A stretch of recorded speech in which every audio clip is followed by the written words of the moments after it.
Okay, we should be good to go, hopefully. Hopefully audio's good, hopefully video's good. Hopefully everything got worked out properly. I was going through making the thumbnail, technical difficulties with other stuff earlier, but anyway, we are going to, or I'm going to react to something. I saw this come up on one of my accounts' YouTube feeds. Was it the other day? Anyway, so it is this by Greg Glintstone, and it's Boycott Nintendo. The thumbnail kind of caught my eye. I have his thumbnail inside my thumbnail. But anyway, we're going to react to it.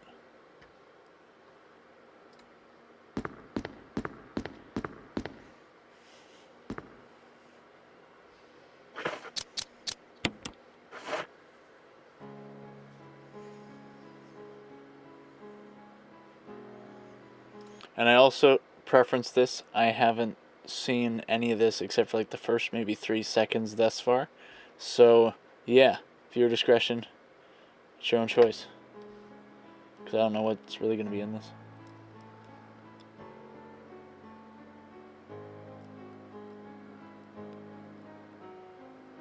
You may see all this recent negativity as a knee-jerk overreaction to something that really isn't that serious. It's not. It's serious. Boycott Nintendo. I want to make it very clear that the reasons I'm calling for this boycott have nothing to do with creative decisions that Nintendo have made or are making in their launch slate. This is all about business. And as a consumer of Nintendo products, I have every right to push back on ruthless business strategies. This is not about people who make games. This is about people who sell them. With motion arrays, easy-to-use motion graphics, you can enjoy the creative process. Nintendo absolutely deserves to be called out. And that's why I feel so confident saying boycott Nintendo.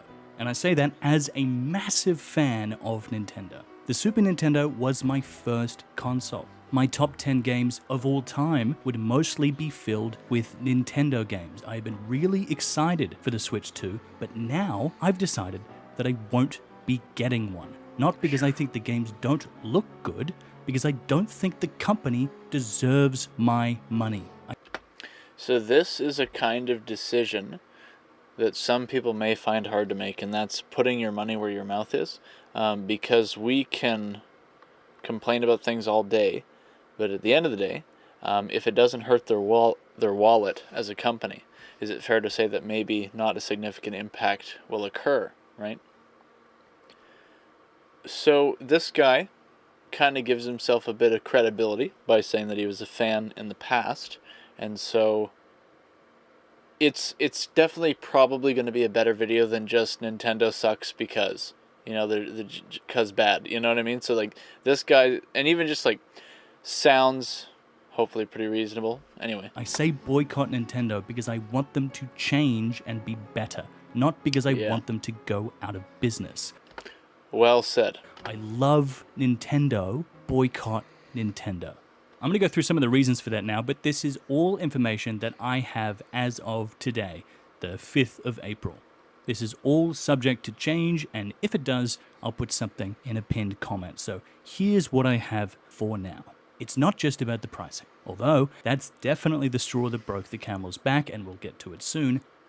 So it might be good to see how he elaborates on the pricing stuff. I've seen some stuff on Twitter, and I saw like the IGN post as well. I think it might have been an article. I don't know if I saw it on Twitter, or I think I saw, I don't know, different things wherever I saw them. Anyway, so apparently the pricing adjusted for inflation, I don't think it's insane, but it might be, I don't know, I don't want to say it might be a bit much because it's, I think, adjusted for inflation, more expensive than the Switch, if I'm remembering correctly. But at the same time, is that justifiable price increase? Are you getting like more value for what you're paying for? You know, better screen, better size, maybe better features. Like, is there just, is it better? Is it worth that price? And also, like, comparing it to the other consoles on the market, other than, I think, the Series S, is that the cheaper version of the Xbox? I think everything else is in the mainstream console market is more expensive. That doesn't necessarily justify the pricing, but that is probably a reality. But anyway, it might be good to see what his arguments are. There is more to it than that. There's a lot of people repeating drop the price in those Nintendo live streams they're doing, but even if they did that, they still have a lot to answer for. The first thing I want to talk about is this thing about the physical game key cards. Some of the Switch 2 games you buy will not have the game data on there. The cartridges will be empty, with the exception of a code that will allow you to download the game. So I must have missed that part, because when I was reacting, I'm uploading the Nintendo Direct reaction right now, I think, unless it finished uploading already. But anyway, filmed that an amount of days ago, however much it was. I reacted to it like 5 days after the Direct, or something like that. So I must have missed that detail, because whenever it comes to like this idea of potentially getting further and further away from owning the media that you purchase, and even then, if you want to get into the technicalities of it, I don't know that you actually technically own the game. It's like, I think I heard it said a while ago that you own a license of the game, or a license to play the game, or something like that. And I'm assuming that just the way in which you access through that is the physical property that you purchased. But like, I would assume you don't own like the code, you know what I mean? Like, you feel what I'm saying? Anyway, so, but if they're giving you a hard copy, but you need a code to just download and access it, this is something, like a practical example in my own life.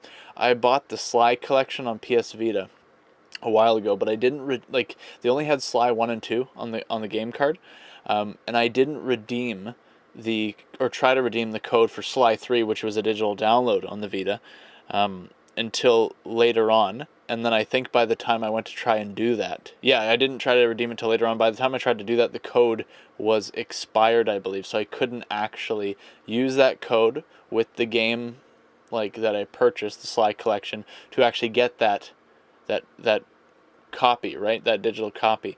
So will this have a similar thing where it could time out if you don't redeem the code in time?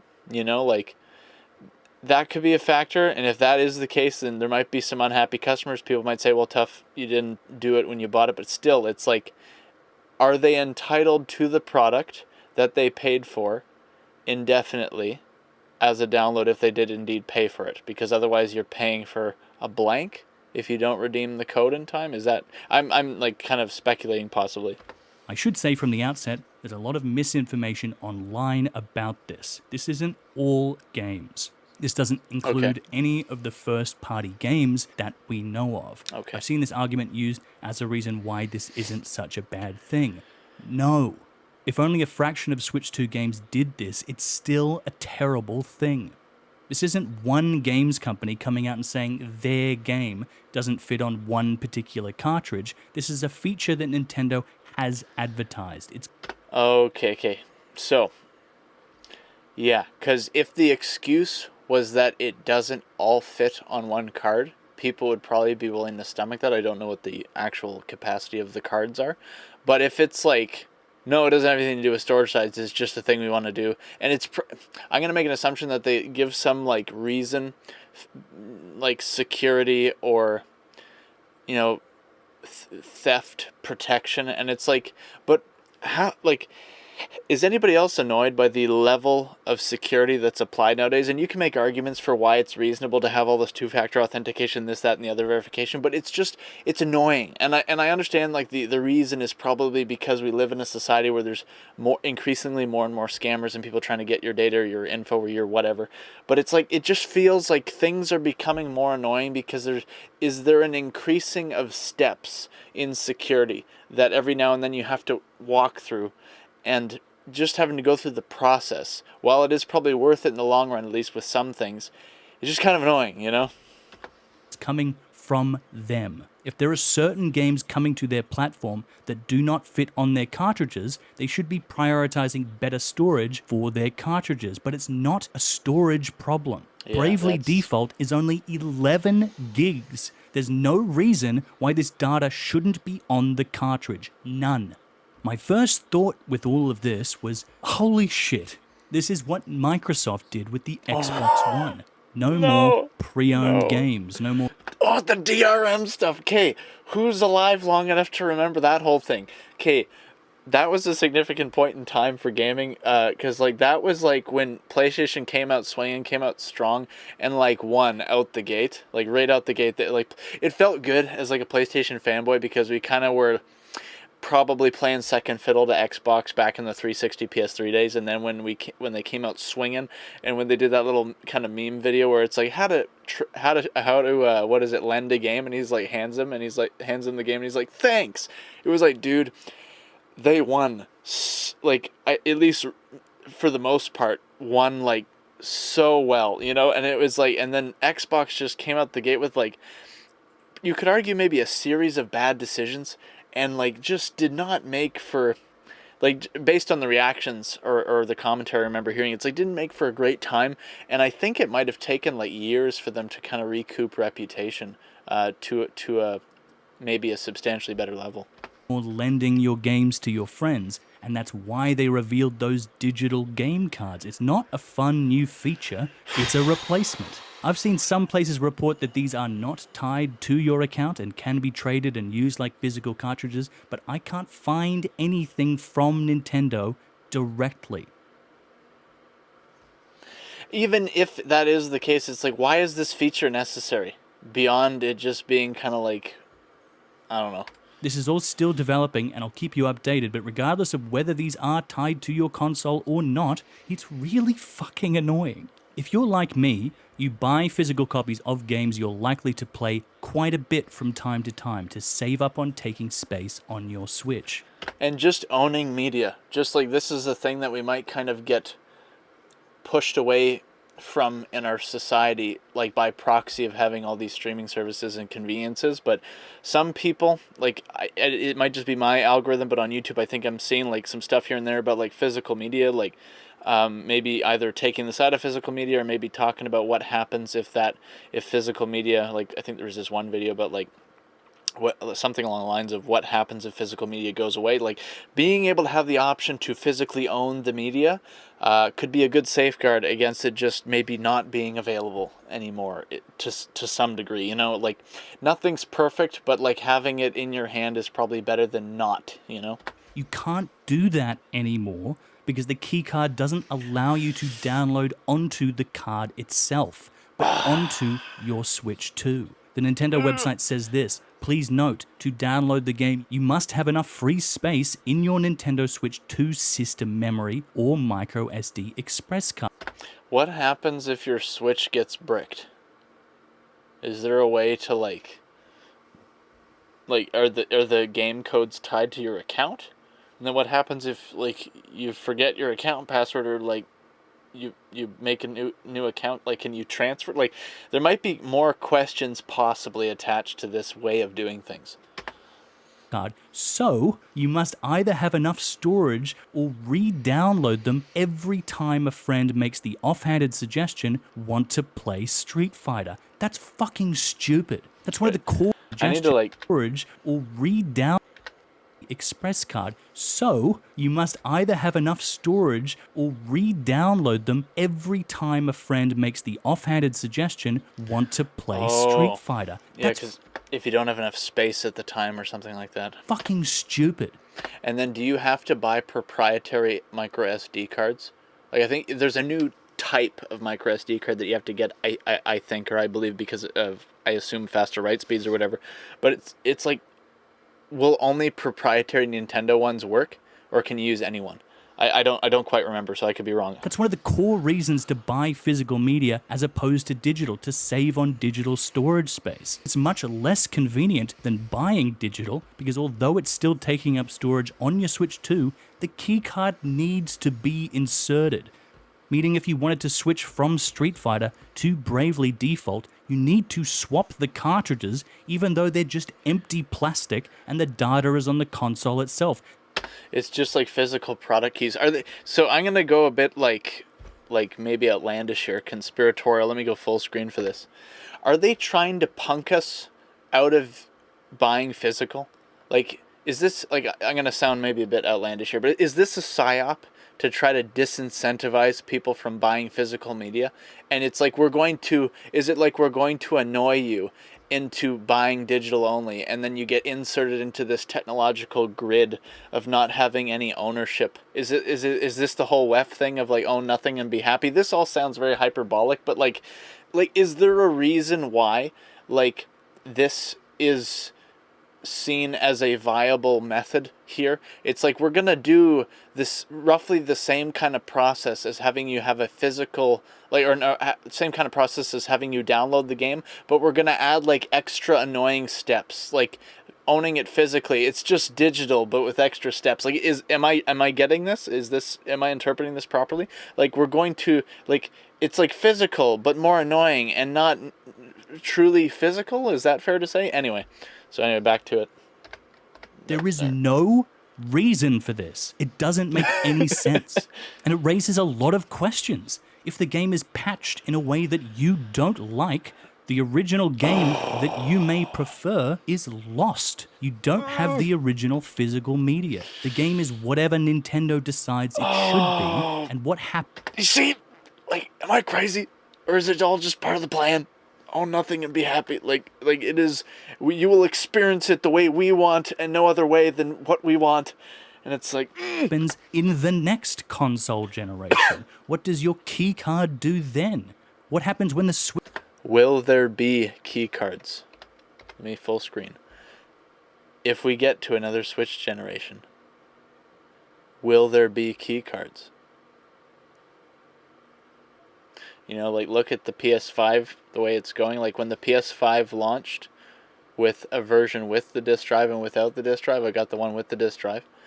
But I think, correct me if I'm wrong, for the PS5 Pro, it does not come with a disc drive, and you have to buy the add-on and attach it to have a disc drive.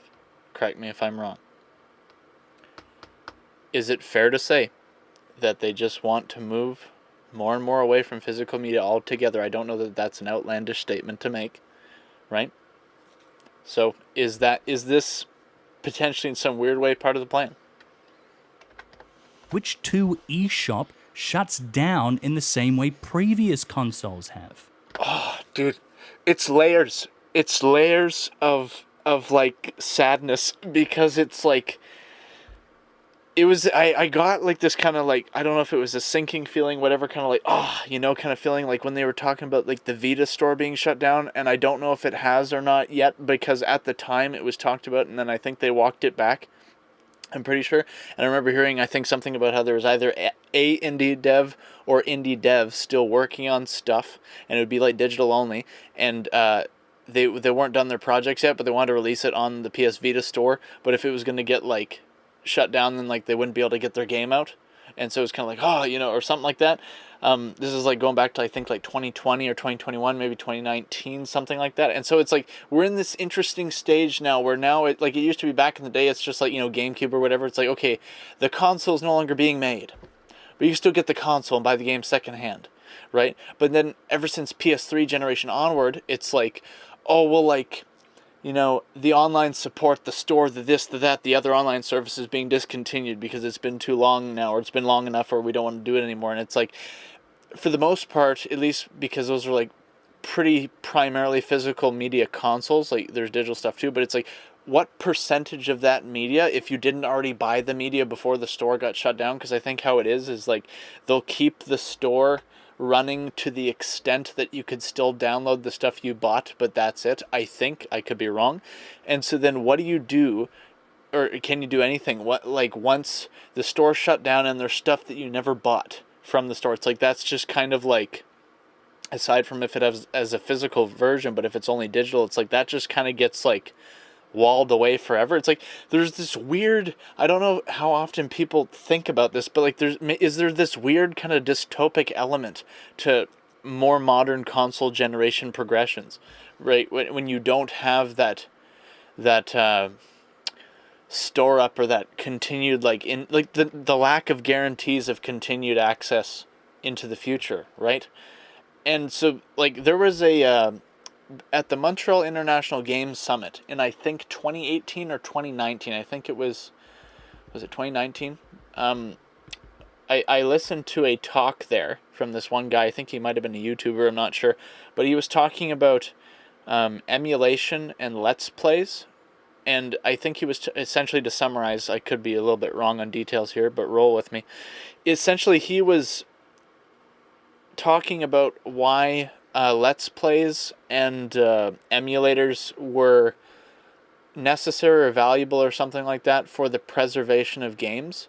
Because I assume because, like, with the Let's Plays, you maybe preserve not only like what the game would look like playing through it, and what the game, the story, etc., what it looks like, but maybe you kind of preserve like the reaction around it too, like the people's reactions. But like, it's just it's like, is it half as good as an emulator, because like you're watching people play it but you're not playing it, whereas with an emulator obviously you play it, right?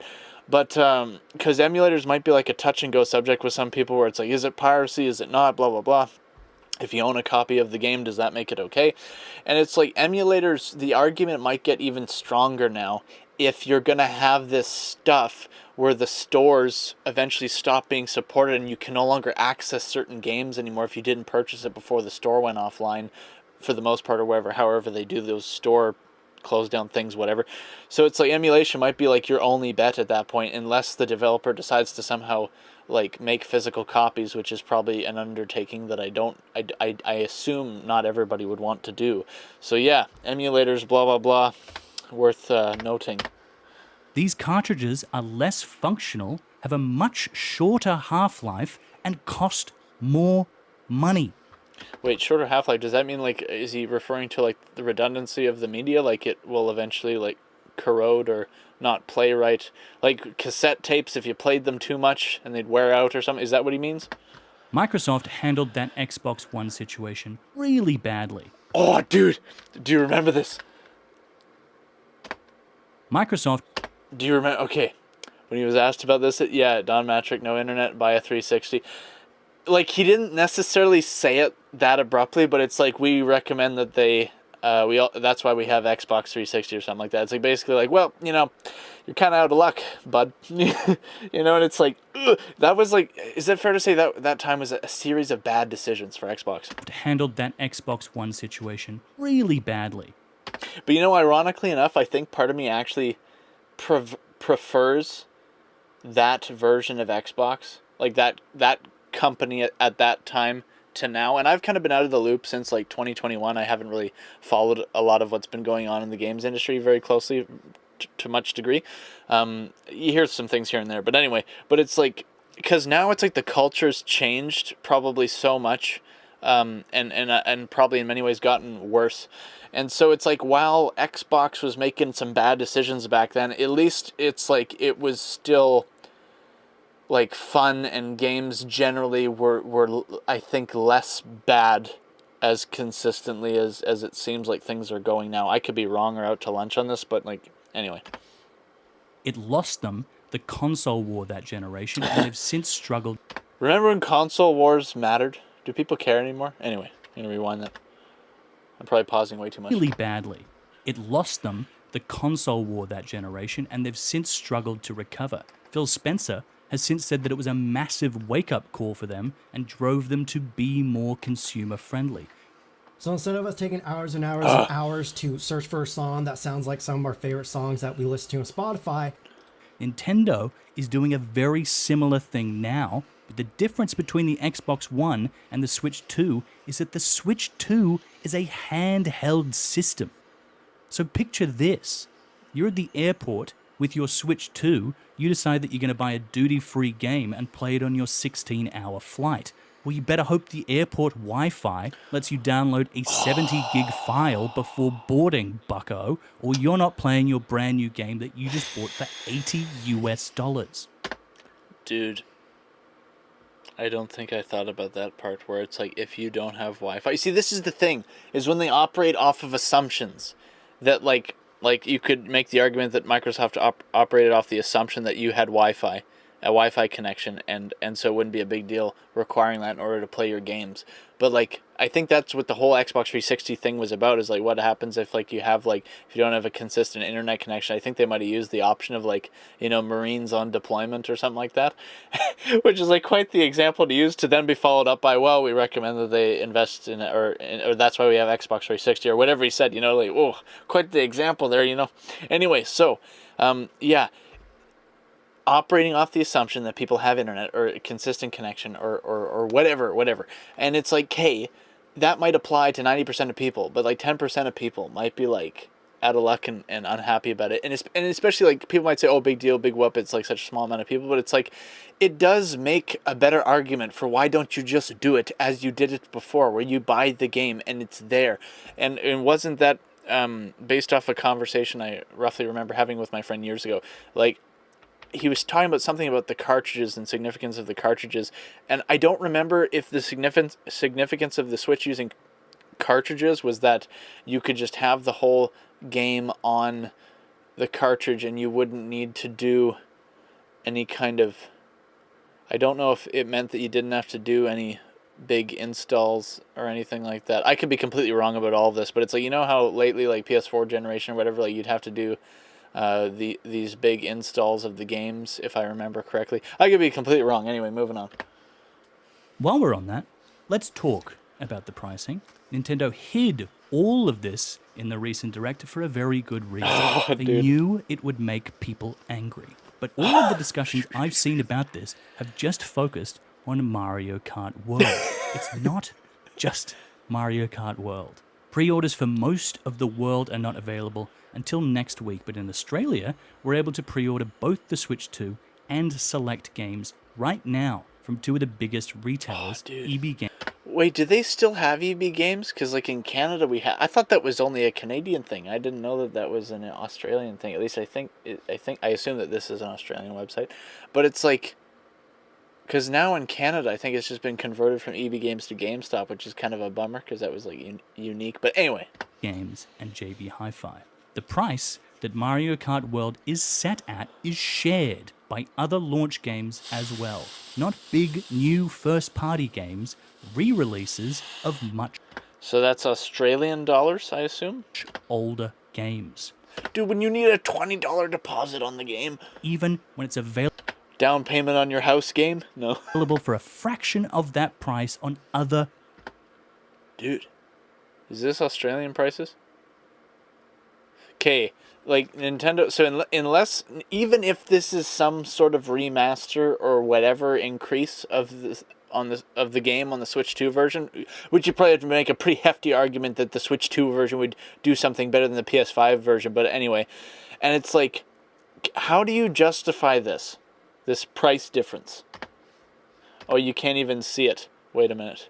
72 to 144. Anyway. Platforms. But these are Australian prices. I don't know how it would work wherever you are, and this is all subject to change. People are talking a lot about the US prices and blaming the recent tariff situation, but look at the UK. £74.99 for Mario Kart World is $97 US. That's insane. The current tariff situation in America isn't the reason for this, but it could affect things very soon. I appreciate that he's kind of playing the middle on this issue, because I think a lot of this tariffs conversation stuff, while like there might be merit to certain conversation points, a lot of it just kind of becomes like this sort of tiresome anti-Trump debate where it's like, I don't know if people give the conversation a fair chance or something like that. You know what I mean? Like people kind of have their minds made up already or whatever. So like this guy seems like he's being kind of reasonable about it, which can be appreciated. Because pre-orders have just been halted in the US due to some recent announcements by Trump, meaning it could be soon that American Nintendo fans will be looking to pay even more. Australian prices for games are really weird. Around the time of the Switch's release, a new game was priced at around 80 to 100 Australian dollars, which is about 50 to 60 USD. And that's the price that Switch games still sell for here. But in between that time, the other consoles have had a new generation, and in Australia, we saw a massive price increase from 80 to 100 dollars to around and above 120. I'm going to go on a whim here and say Spider-Man 2 is not worth that. Which is about the price that people are so angry at currently. Or at least not something that people would want to pay that much for, probably. With Nintendo. We've paid for that for all our non-Nintendo games for years now. We're suckers. In fact, unlike other countries, we have the privilege of paying less for Switch 2 games than current PS5 games. But even though it's less, Dude, these prices, dude. It's still too much. Because these games never go down in price, and they very rarely go on sale. And when they do, it's not for a very significant discount. Yeah, Nintendo even, like... I think Nintendo's got a history of not really lowering their prices, or at least not very much. Like, I think, like, I don't know how many years after Mario Kart Wii came out, I think at the EB Games that I went to, it was still like $50. And when it came out... Or it was 50 or 40 or 45 or something substantial, I think, for how many years I think that it was out for. Something reasonably substantial. And it, like, that's back when I think you can get games for, I think, $60 or $70. I think it was... Because in Canada, average game price when it came out, I think, used to be $60. There is no buy now or wait for a sale question with Nintendo. It's...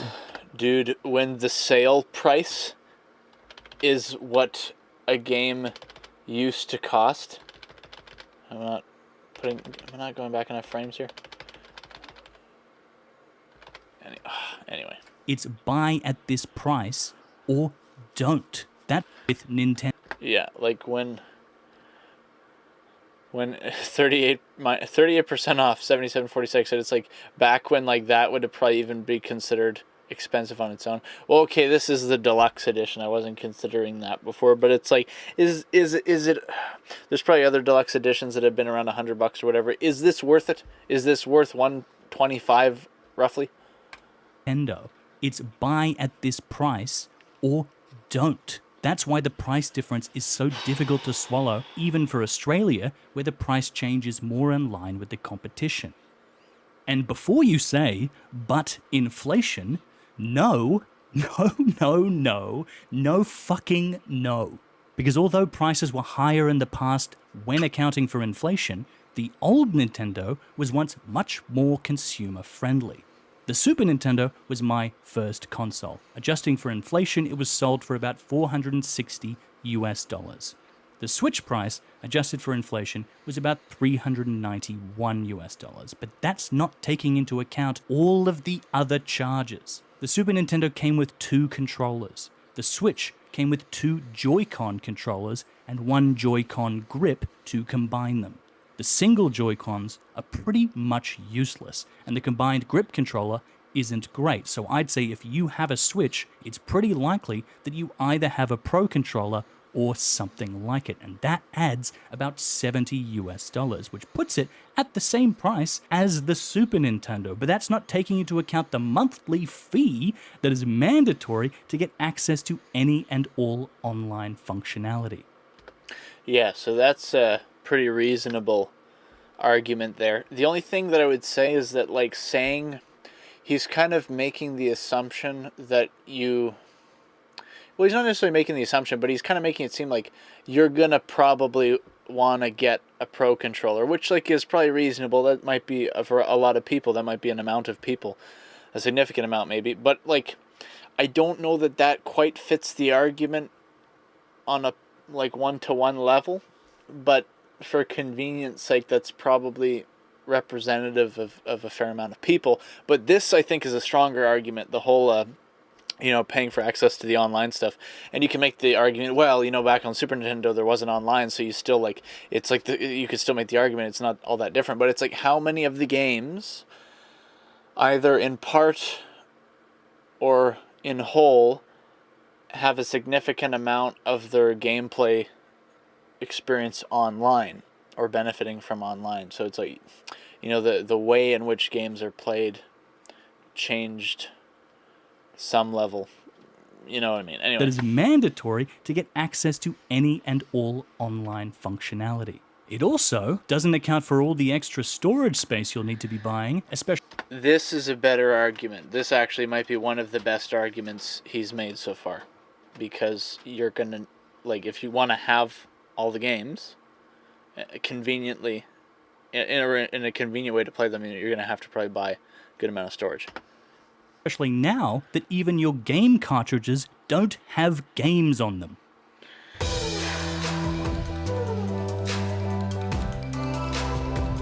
Is this released yet?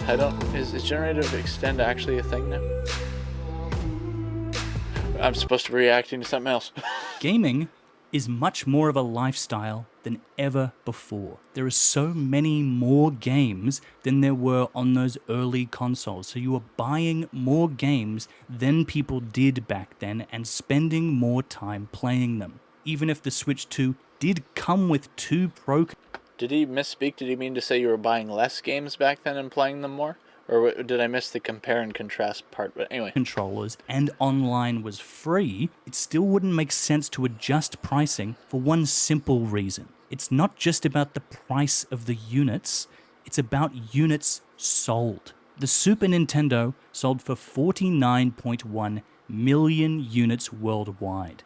The Switch sold for 150.86 million units and is their highest selling console of all time.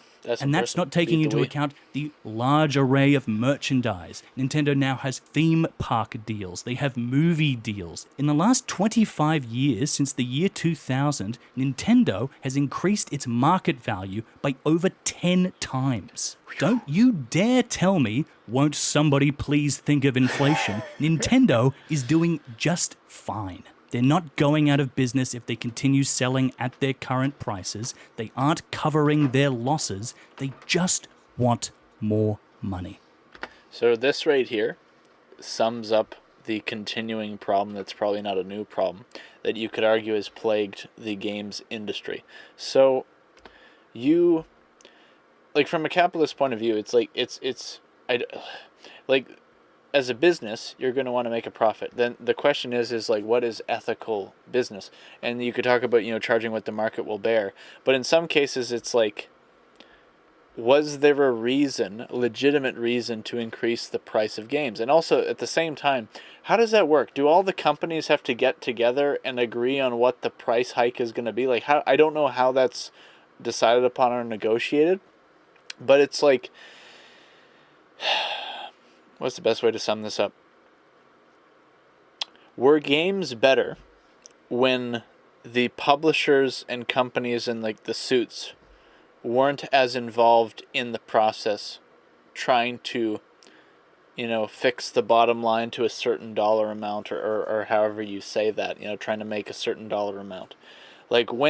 Wasn't Halo at its best when it seemed, based on the vibe I'm getting from what I've seen about Bungie back in the day, wasn't Halo at its best when it was just a bunch of guys getting together that wanted to make these games?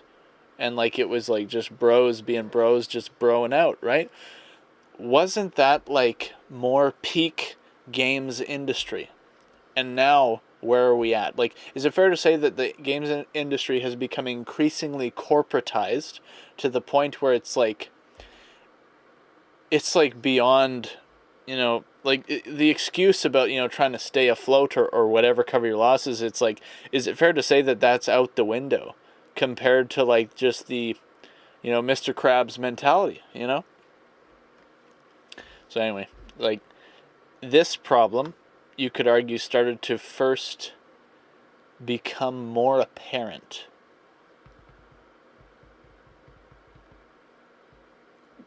I feel like 2014 was kind of a year where things started to begin to go wrong, but you could argue maybe a bit sooner in 2013 because there's a video talking about that I watched a while ago talking about like what game kind of started this microtransaction craze, and it was actually apparently GTA Online, like from GTA 5, or the purchasing in GTA Online for GTA 5. And then the first game that I remember coming out that I remember having like a bad launch was Battlefield 4. But I think that they made it better eventually, as far as I remember. And it kind of, I assume, recovered. To what levels for all these things, I'm not an expert. But it's like, from there on, things kind of progressively, over time, I think, have snowballed. And now it's like, with some things, do you expect it to be bad on launch? You know? With some things, depending on how much messaging there is in it, some things you might expect that. Anyway, I get back to it, but yeah, this is a big thing. And it should be obvious, but this ripples out. The problem is not whether you think these games on this hardware are worth this price, because everyone else is watching this. Do you think Sony and Microsoft are currently sitting back in their chairs thinking, wow, that's expensive, but we'd never do that, we're consumer friendly? No. They're waiting to see if it affects Nintendo's bottom line, and if it doesn't, they're pressing the big red $80 US button too, because they have no reason to if it doesn't stop you from reaching for your wallet. This is a good point. Yeah, because the idea, like, if they're going to gauge market reception, and then if the market will bear it, like put up with it, then you can make the argument, why wouldn't they? Because if Nintendo has established this new standard and gotten away with it, why wouldn't they try to do the same to increase profits? Because it's like, I am quite a pro-capitalist person, but I also like care about like ethics, like doing what is ethical and trying to avoid like immoral actions, right? Let's try to be reasonable, right? Because like, let's play this game out here. Like, where does this end? Like, how far does this snowball roll, and how big does it get? Like, when does the camel's back break? Like, are we like what is it? $100, $110 Australian dollar price tag? Like, you can make the argument of like, okay, how expensive cartridges were back in like the NES and the SNES days or whatever. I'm not an expert on what pricing was and compared to purchasing power of the time or whatever. But I'm going to go on a whim here. From what a friend told me, to summarize, they were pretty expensive, right? But what were the reasons? And was it more reasonable to charge that amount proportionally back then compared to now? Like, does it have to be this expensive now? Or is it just because they can? And, like, what is ethical? Like, it's almost like, is everybody just trying to get as much as they can without tanking the industry? And then maybe it's just like, okay, who's going to make the bad choices first? And then everybody else, like, course correct. Like you know what like, course corrects, like Sony and Xbox watching to see if this works. Because if it didn't, then they'd probably be like, oh, no, we're not going to do that. But it's like, is it becoming more of a runaway train? Anyway. Sony and Microsoft do, however, much better job selling stuff to us than Nintendo. Australian pricing aside, all of these game companies offer complimentary services to ease the sting of paying a monthly fee for online services. Yes, they are typically more expensive than Nintendo's online fee, but they offer so much more. Nintendo offers a selection of very, very old games. They offer some additional functionality and some services, but broadly speaking, they're pretty much direct ports, and it is a very limited selection. A fraction of their back catalogue with some very notable absences. Microsoft and Sony, however, offer free monthly games and access to a massive catalogue, hundreds of games long. Not just old games, new ones. One thing that is worth noting is, as far as I understand, you can no longer access and play those games once you're no longer a subscriber. So that's worth noting. Like, even if trying to think. I assume that you could still play the stuff that you purchased on sale with your PlayStation Plus account. Like if you no longer subscribed, I would assume you could still access it. I would assume. But when it comes to like the included free games or whatever, I'm pretty sure you have to remain a subscriber, which you can make an argument for that, being a good deal and everything, like for what you're paying for. The only thing is, like, again, like it's kind of maybe another one of these things that shows how we're getting further away from the physical media side of it, and that can cause certain dangers down the road potentially. Sometimes brand new ones. Animal Well was on here day one. Most games I play are on the PlayStation Plus library. Nintendo doesn't have an equivalent. To play Nintendo 64, Game Boy Advance, and now GameCube games, you need to buy the upper tier, the expansion pack. The expansion pack also allows access to some additional features, such as access to the expansion passes to some modern first-party Nintendo games. But speaking now, at the end of the Switch lifecycle, that features only 3 games. There are a ton of other Nintendo games with very similar expansion passes, even Splatoon 3. But this feature is completely restricted to just these 3 games. If you don't have them, it's useless. There is no legitimate reason for this. This feature should include all first-party expansion passes. It makes no sense to only include these 3 games. It was I'm not sure if I understood that last point quite enough, but if it's unreasonable, then worth noting. Announced with the Switch 2 that the expansion pack membership will allow you to upgrade both Breath of the Wild and Tears of the Kingdom to the Nintendo Switch 2 editions at no additional cost. That's pretty neat, but it's only these 2 games. For Kirby and Mario Party, you still need to pay for the upgrade. There is no good reason. So did I miss that in the direct? Did they allow you free upgrade for those 2? That's Tears of the Kingdom to the membership will allow you to upgrade both Breath of the Wild and Tears of the Included with Nintendo Switch Online. Yeah, you could make the argument for and it would strengthen probably the amount of people wanting to be subscribers if it included all these perks. And it's like, what does it really cost you to allow people to have that perk of, getting that upgrade for free? Like, is it that much of an ask? Is it that much of a hardship to do that? the Kingdom to the Nintendo Switch 2 editions at no additional cost. That's pretty neat, but it's only these 2 games. For Kirby and Mario Party, you still need to pay for the upgrade. There is no good reason the expansion pack shouldn't include all Nintendo Switch 2 upgrades. But even if they allowed that, it still wouldn't match what is offered by their competition. The selection of games on Nintendo Online and the expansion pack is woeful. They announced only 3 games playable for the GameCube.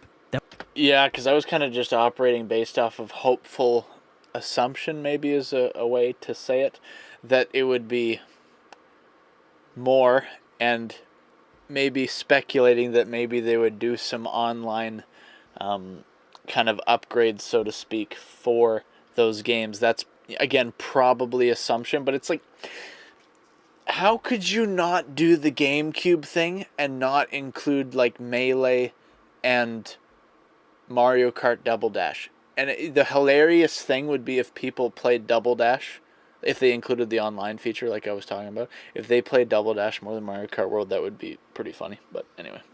That wouldn't be so hard to swallow if this wasn't the only legal way to play most of their back catalogue, with the exception of having the old physical games in a console to play them on. Nintendo's back catalogue is lost media. It's abandonware. And the reason is simple. Because they want to repackage it and sell it back to you as a remaster or as part of a collection. But they don't even do... Sorry about that. Come here, girl. Who are you? Oh, I'm dead. That one didn't age quite so well. Anyway, so one thing I really quickly want to say here. Back to you as a remaster or as part of a collection. So one thing I will say is that I don't even think that Nintendo does that good of a job at doing it. Because, like, tell me all of like the point that he is saying is probably very correct, but like to build on what he is saying here, Nintendo, I don't even think does that good of a job at repackaging the games. Like his argument, I think would the dynamics might change a bit if they repackaged like 70% of their catalog and sold it to you again, but hopefully they would sell it at a pretty discounted price. Like, because first of all, like, how much is involved in repackaging it, or if you just did a straight port, like, can you justify doing a straight port of of 70% of the GameCube games and selling them for $10 as downloads, like with like a modern virtual console kind of thing? Would they even do that, or would they just be like, no, subscription service is the way to go because we get more money and like perpetual customer, right? And then you could access all of the 70% of the catalog or whatever. If they did that, while it'd be nice to actually be able to own it, it's like at least if they did that, that would be something.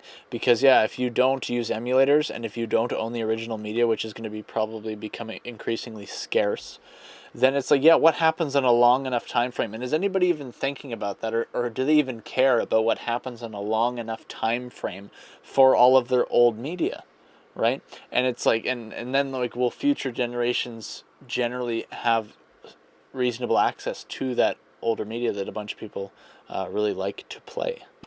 Nintendo puts so much of their focus on remastered games. Every direct they do is filled with them. But there's no...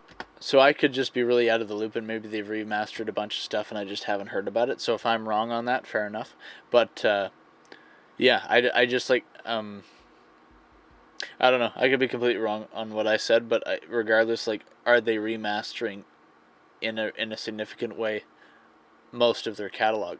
I would assume no, but I could be wrong. Way to buy or play the original games. So if you don't like the way they remaster them, tough. Often the remastered editions play worse than the original games, but you don't have the option to choose the original game as an alternative. You either pay modern prices or you don't get the game.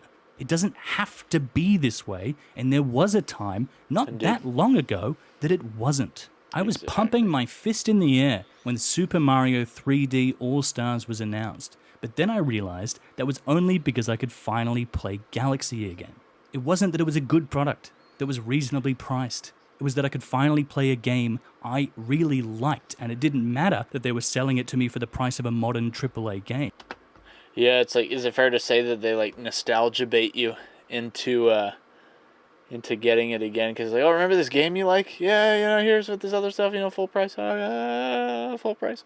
And it's like, oh, okay, you know. And then didn't they do that thing where they talked about? Did they pull the game from shelves? Did they actually do that?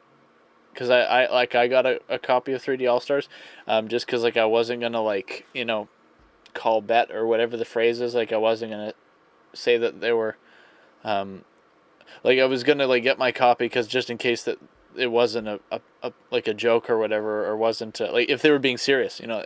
And then I think I heard that they actually did pull it from shelves, which is kind of weird. Like, aren't you like, you know, capping your sales anyway? Because I had no alternative. Super Mario All-Stars for the Super Nintendo had more games and less time had passed since their original release.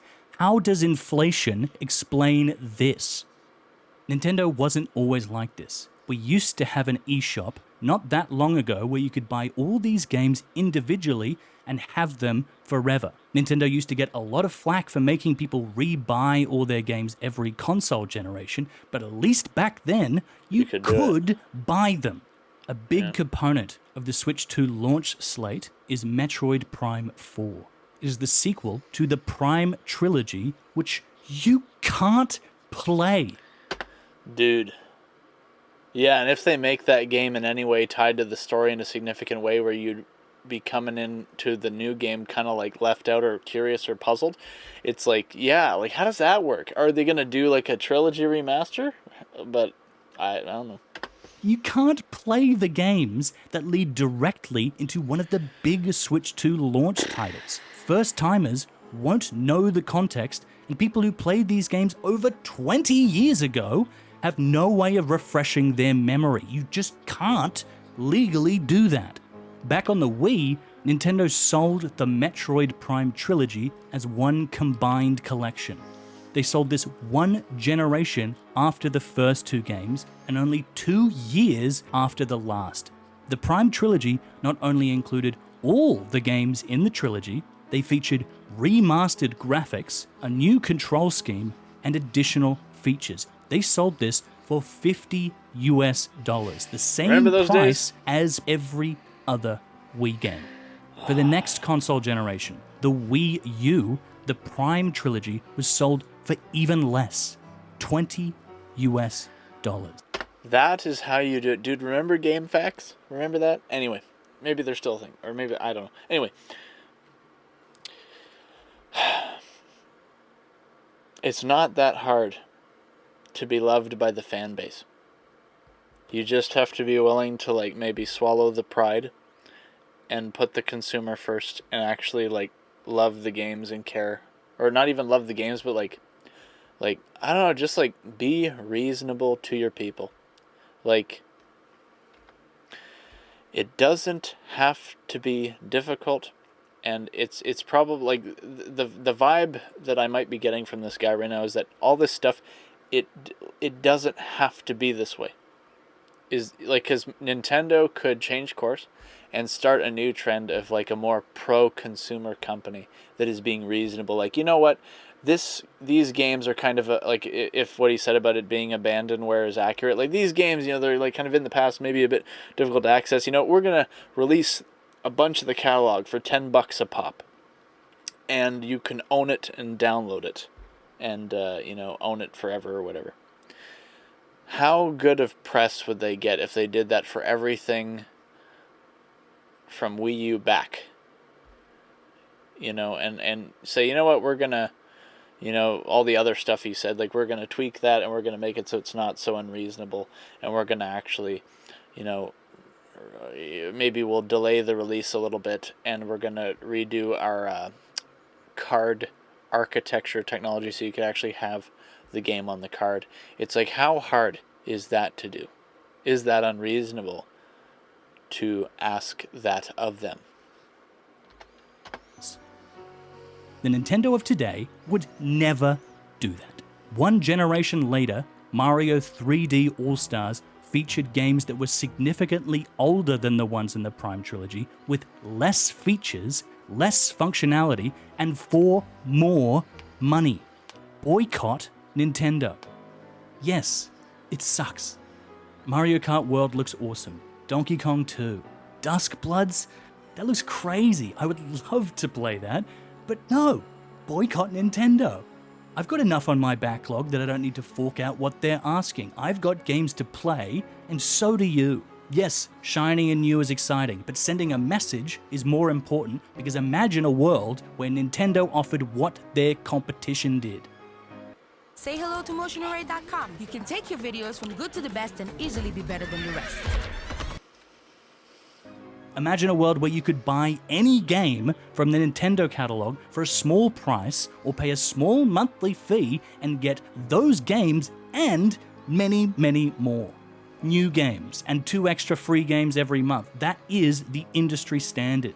Nintendo has decided that the industry standard is not for them. They've decided to offer us far less than that, and we've been kissing their feet saying thank you for far too long. No. Boycott Nintendo. If you really can't stand the FOMO, buy secondhand. That's assuming you're able to do that with this physical keycard situation, but don't put money directly in their pockets. Don't buy digitally from the eShop. Just don't. They need to get the message that they need to adjust their business practices and make consumers happy. They need to get that same wake-up call that Phil Spencer got all those years ago. Indeed. Don't let them get away with it. If you were really in the market for a brand new handheld console, for God's sakes, buy a Steam Deck. If you really do want some of that Nintendo charm, you can get more of it on the Steam Deck than on the Switch 2. If you want access to Nintendo's back catalog, you fucking got it. The Steam Deck can do that. Not only all the consoles up to the GameCube, Wii as well, the Nintendo DS, even the Switch. You can kit your Steam Deck with every single game in the Nintendo back catalog with a higher resolution and frame rate and added functionality, and you can do it for free. If you have bought those games before, you should be able to use an emulator to play them, especially if there is no other alternative. See, I think that that's probably one of the more reasonable arguments for emulation, like what he just said about how it, like, if I remember what he just said correctly, if you own a copy, right? Because that's the only way that I think I would do it, is if I owned a copy of the game. There was a period of time where I played on my iPad mini an emulator of Pokemon Yellow, and I didn't own a copy of Pokemon Yellow. And I think I played one of the Kingdom Hearts games a little bit on there too. But since that point, I've now changed to a mindset of, it's like I'm going to do my I think very best to not emulate something unless I own a copy of it. And that's, a more reasonable argument, because it's like you have the copy, but maybe you want to go and play it on the go, and you can't bring like your N64. I don't even have an N64. I have like one of those like third-party ones that plays 3 different types of games. It actually, I don't even think it plays N64 games. But anyway, so yeah, good argument for emulation if you already have the copy of the game. They're yours.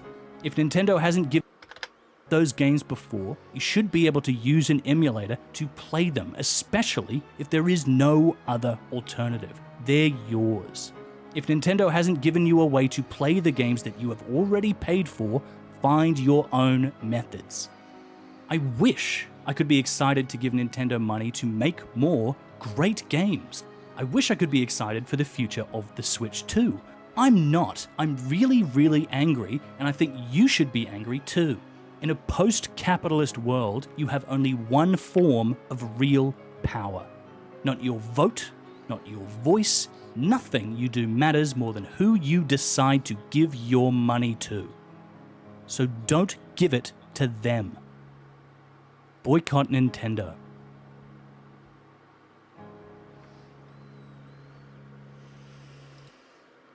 So, that was a very strong argument. Well said, for the most part. Because like I wouldn't word everything that he said the way that he said it, but in terms of the core things that he said, like the core bullet points, right, of like, their pricing, and what he just talked about with like not, I guess, like basically kind of letting a lot of their old games become kind of lost media, or whatever is the best way of saying it.